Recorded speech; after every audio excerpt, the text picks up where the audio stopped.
Alors bonsoir à toutes et à toutes, bienvenue au meeting de soutien à la liste du Front de Gauche Humain d'abord à Dijon. Merci d'être venus, merci de votre présence citoyenne. Nous sommes ravis de vous accueillir dans cette salle.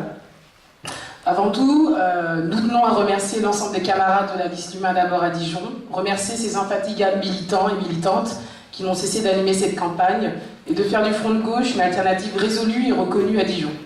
Cette liste, c'est une liste de combat, portée et soutenue par les organisations membres du Front de Gauche, ici donc le Parti communiste français, le Parti de gauche, Ensemble, et la gauche unitaire.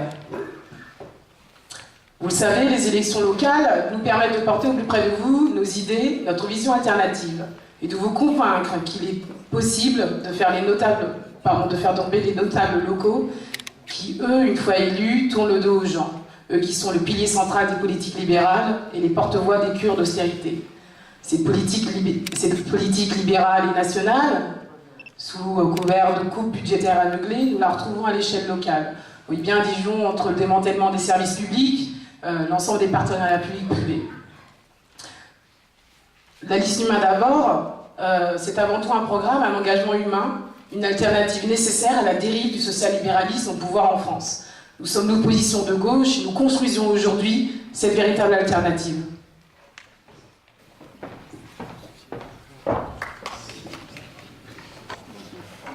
Je tenais également à remercier ici présent Raquel Garrido du Parti de gauche, qui est secrétaire national pour une 6e République. Également la présence de Pierre Laporte d'Ensemble, qui est vice-président du Conseil général de Seine-Saint-Denis. Merci à vous.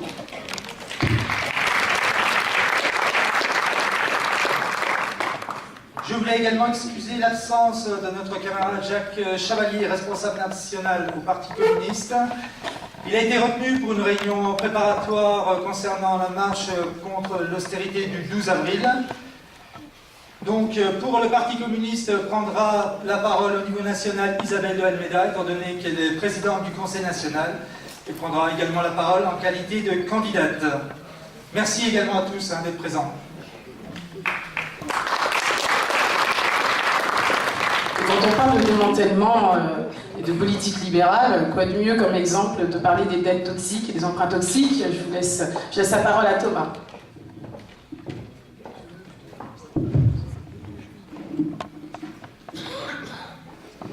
Bonsoir à toutes et à tous.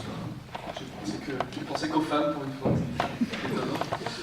Donc, chers amis, chers camarades, je suis présent sur la liste du Front de Gauche au nom d'Ensemble. Je participe par mes engagements associatifs au comité pour l'audit citoyen de la dette. J'ai donc quelques informations à partager avec vous sur le contenu et surtout sur l'importance des emprunts toxiques dans la dette de la ville de Dijon. Tout d'abord, quelques mots sur les emprunts dits toxiques. Le secteur bancaire, dans les années 2000, a créé des produits financiers dits structurés, aussi appelés emprunts toxiques.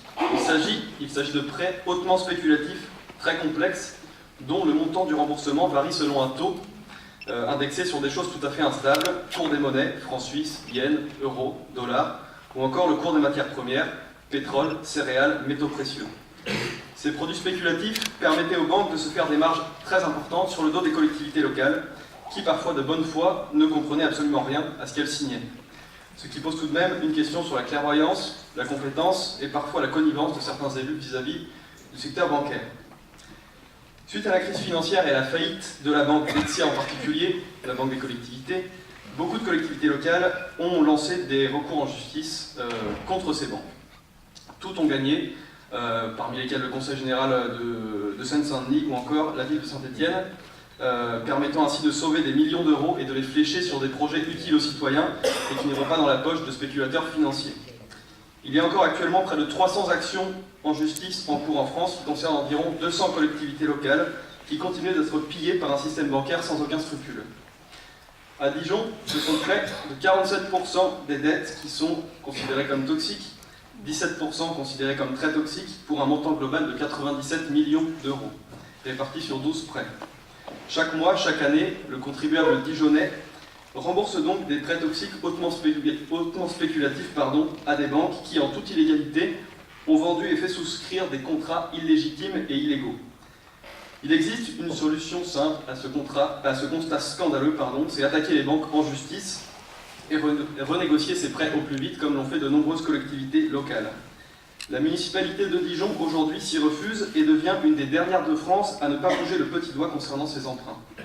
Dijon est à ce jour, selon les experts du collectif national pour l'audit citoyen de la dette, une des collectivités les plus touchées, puisqu'elle se refuse encore à engager des procédures juridiques contre ses banques. Avant de pousser à l'austérité budgétaire et de renoncer à des dépenses réellement utiles aux citoyens, commençons par faire des économies là où elles sont le plus légitimes. Voilà trop longtemps que la mairie de Dijon reste inactive face aux banques qui l'ont flouée. Je vous rappelle tout de même que l'actuel maire de Dijon a été administrateur de la banque Dexia en y touchant de juteux jetons de présence dans les années 2000 et que sur les 12 prêts toxiques que subit actuellement la ville de Dijon, 10 l'ont été auprès de Dexia. C'est pourquoi, afin de défendre les intérêts des Dijonnais et de contrer la logique absurde et de remboursement illégitime de ces emprunts, les citoyens vont prochainement attaquer les banques en justice en lieu et place de la municipalité. Tous auront alors besoin de votre soutien moral et militant, car ce ne sera pas un travail facile. Si les collectivités flouées n'attaquent pas les banques, les citoyens le feront à leur place. Chers amis, chers camarades, cette problématique, elle persistera malheureusement après les élections municipales. Et nous devons toutes et tous être extrêmement vigilants et exigeants quant aux actions concrètes, immédiates et légitimes que la mairie devra mener. Pour que ce ne soit pas toujours les plus pauvres qui payent les erreurs des plus riches, pour que les responsables de cette situation soient les seuls à payer politiquement et financièrement, une vraie gauche doit prendre le problème à bras-le-corps et reprendre la main sur la finance folle, même à notre échelle locale. Les peuples doivent se libérer de la dictature de l'argent et de la finance, ici comme ailleurs, ce que notre liste doit porter. Je vous remercie.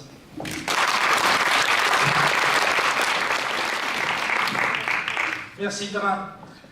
Je souhaitais excuser l'absence d'Alain Renaud, conseiller régional communiste. En effet, il est cloué au fond de son lit. Dommage, il devait être présent parmi nous, mais il tient à transmettre son plein soutien à la liste l'Humain d'abord. Et en tant que membre de la commission culture au sein du conseil régional, et syndicaliste également au sein de la culture, il vous invite à participer aux côtés des intermittents et acteurs de la culture aux mobilisations à venir, le 20 mars a priori, partout en France pour riposter face à l'arrogance du MEDEF et exiger que la culture ne soit pas sacrifiée sur l'autel de l'austérité. Maintenant, je passe la parole à Jennifer, qui va vous annoncer l'intervenant suivant.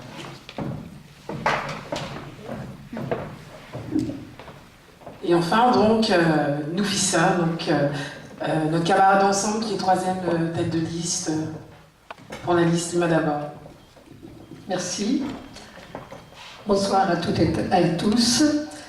Donc, moi, je vais parler de la démocratie d'abord, et après du vote des étrangers et des étrangères, puis des luttes qui se passent à Dijon, de l'écologie. Alors, la crise démocratique, en partie provoquée par les institutions actuelles, qui éloignent le pouvoir du peuple, s'applique malheureusement aussi à l'échelle communale. L'abstention lors des différents scrutins en est un premier indicateur. Actuellement, pour ces élections, il ne s'agit pas officiellement d'élire un maire, mais un conseil municipal à partir de listes présentées par des citoyens qui, ensemble, élaborent un projet de politique à mener dans leur commune et la soumettent à leurs concitoyens. Une fois désignés par le suffrage universel, les nouveaux élus choisissent celui d'entre eux qui va occuper la fonction de maire. Après cette élection du maire, les citoyens et les citoyennes perdent pendant 6 ans la responsabilité des décisions. Le conseil municipal lui-même est souvent une chambre d'enregistrement de décisions prises à quelques-uns avec le maire. Nos institutions donnent ainsi un pouvoir exorbitant au maire. Nous dénonçons ces dérives monarchiques de toutes nos institutions politiques, y compris à l'échelle locale. Dans la démocratie participative, les citoyens et les citoyennes ont le sentiment que les processus de participation citoyenne sont souvent un moyen de faire croire que l'on écoute les citoyens alors que les décisions ont déjà été prises sans eux. Il faut réactiver l'initiative démocratique. Mais cette réactivation demande du temps, une modification en profondeur des institutions également, comme la limitation du cumul des mandats dans l'espace et dans le temps.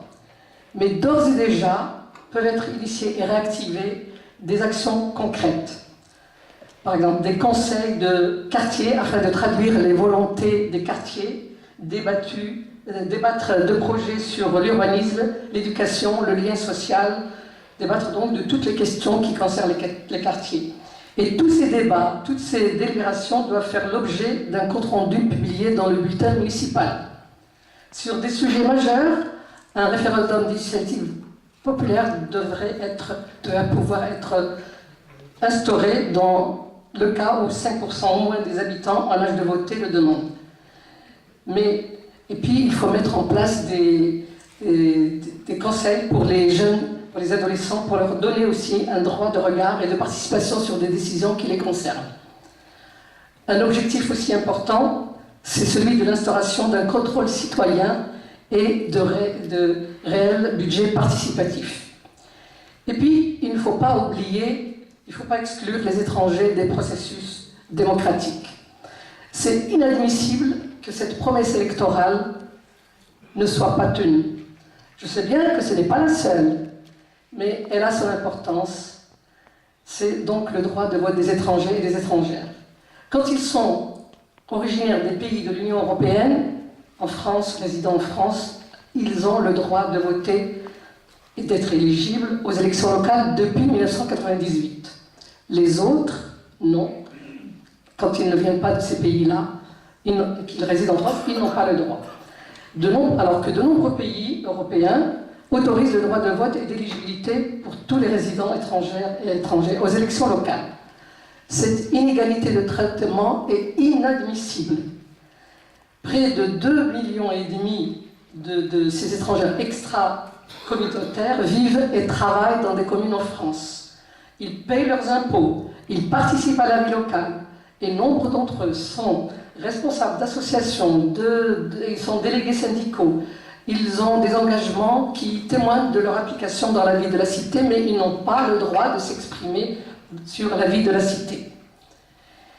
Et puis, notre liste est aussi une émanation de nos luttes. Nous soutenons toutes les luttes citoyennes contre les discriminations de tout genre, le sexisme, le racisme, la xénophobie, l'homophobie, les LGBT. Nous sommes solidaires avec les demandeurs d'asile qui sont très maltraités, qui ne sont vraiment pas bien accueillis. Je sais bien que ce n'est pas une responsabilité uniquement de la mairie. La préfecture aussi est responsable de cette situation. Ces demandeurs d'asile sont expulsés de squat en squat et il y a maintenant une menace très grave contre le squat René Coty les squatteurs devraient être en général, ils sont menacés d'expulsion avant fin mars. Ils ont laissé passer la mi-mars pour ne pas perturber la campagne municipale. Mais il y a notre avocate Dominique Clément qui a assigné la justice pour prolonger de 7 mois la possibilité de rester dans ce squat. Les arguments étant que l'État ne remplit pas ses obligations, et puis les squatteurs ne gênent vraiment personne. En témoignent les voisins, les médecins qui leur rendent visite, et puis le squat est vraiment fonctionnel pour la collectivisation des services, par exemple la nourriture, parce que s'ils sont dispersés, ces demandeurs d'asile, ça complique quand même les choses. Nous sommes solidaires aussi des Roms, qui sont maltraités, souvent insultés dans la presse par la mairie. Depuis 2 ans, on les a parqués dans un centre d'hébergement Roms, prévoyant un processus de réinsertion. Mais en fait, après 2 ans, il y a juste 2 ou 3 personnes qui travaillent et la prise en charge dans ce centre est vraiment déficiente parce que dès qu'il y a du personnel qui est manquant, il n'est pas remplacé. Enfin, il y a aussi au niveau du réseau Éducation sans frontières, RESF, on a eu une audience en préfecture le mois dernier. Il y a 10 cas de famille qui ont été présentés parce qu'il y a des d'enfants scolarisés qui, du jour au lendemain, reçoivent une OQTF, obligation de quitter le territoire français, dès qu'ils n'ont plus de travail, ils n'ont plus de carte de travail, ils n'ont plus de carte de séjour.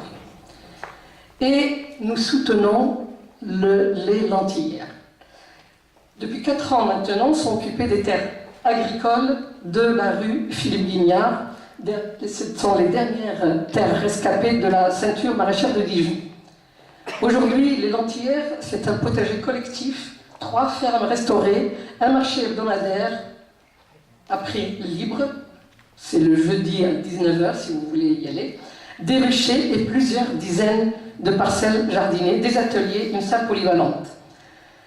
En fait, c'est toute une aventure collective d'auto-organisation, d'entraide, et ce qui est visé, ce n'est pas uniquement les jardins, c'est vraiment cette ébullition créatrice qui produit un quartier hors des cadres établis. Et au-delà du soutien à ce quartier, le collectif qui le soutient pose des questions plus larges pour l'accès à la terre pour les paysans et contre la marchandisation de la ville. Mais ces terres sont menacées d'expulsion aussi par la mairie qui a un projet d'écoquartier et qui voudrait construire sur 21 hectares, 20 000 m² de bureaux et 1500 logements. Alors à ce moment-là, ça sera l'urbanisation complète du territoire. Et maintenant, je vais parler d'écologie. Il paraît que Dijon, c'est une référence écologique. Pour cela, évidemment, il y a des écoquartiers qui se construisent. Mais ça, c'est la vitrine. En fait, une ville écologique, c'est une ville où les habitants de tous les quartiers doivent pouvoir trouver les services de leur vie quotidienne à proximité de leur domicile, se déplacer facilement et en sécurité sans être obligés de recourir à un véhicule motorisé personnel, consommer des produits bio et respectueux de l'environnement issus des producteurs locaux, vivre en sécurité à l'abri du transport de matières dangereuses et des pollutions diverses. Il faut donc évoluer vers une planification écologique qui consiste à réduire la nécessité et la durée des transports quotidiens, arrêter l'étalement urbain, réduire l'usage de la voiture individuelle. Dijon doit vraiment devenir une ville à la circulation apaisée pour le bien de tous. Pour cela, déployer des zones 30 dans les quartiers, créer des pistes cyclables sécurisées. Et pour les transports en commun, nous envisageons aussi d'évoluer vers la gratuité comme à Aubagne et de favoriser l'intermodalité. Et les pics de pollution de la semaine dernière sont là pour démontrer vraiment le bien fondé de cette gratuité. Il faut vraiment développer des alternatives à la voiture individuelle. Et puis, il faut favoriser les circuits courts de distribution. Donc, soutien aux lentillères pour préserver les 30 hectares de terres maraîchères. Et puis, nous remettons en cause la pertinence de sacrifier 180 hectares de bonnes terres agricoles pour installer une zone d'activité économique dans l'Est dijonnais pour une promesse hypothétique de 6500 emplois. Nous voudrions réorganiser l'espace en friche dans les zones industrielles et dans les zones commerciales, ce qui est quand même bien conforme à un développement durable. Ces terres agricoles doivent être réservées à une agriculture bio pour développer des AMAP qui sont en nombre insuffisant et pour répondre donc à la demande. Enfin, nous condamnons le laisser-faire coupable du maire pour l'installation des panneaux publicitaires lumineux qui consomment chacun 6000 kWh par an, ce qui est l'équivalent de la consommation de 2 à 3 foyers. Et nous demanderons un arrêté pour les interdire. Et nous allons demander aussi un arrêté pour interdire le passage dans la ville des trains transportant des déchets radioactifs, ce qui a été fait à la mi-janvier, à l'insu de la population et dans le plus grand secret. Je vous remercie.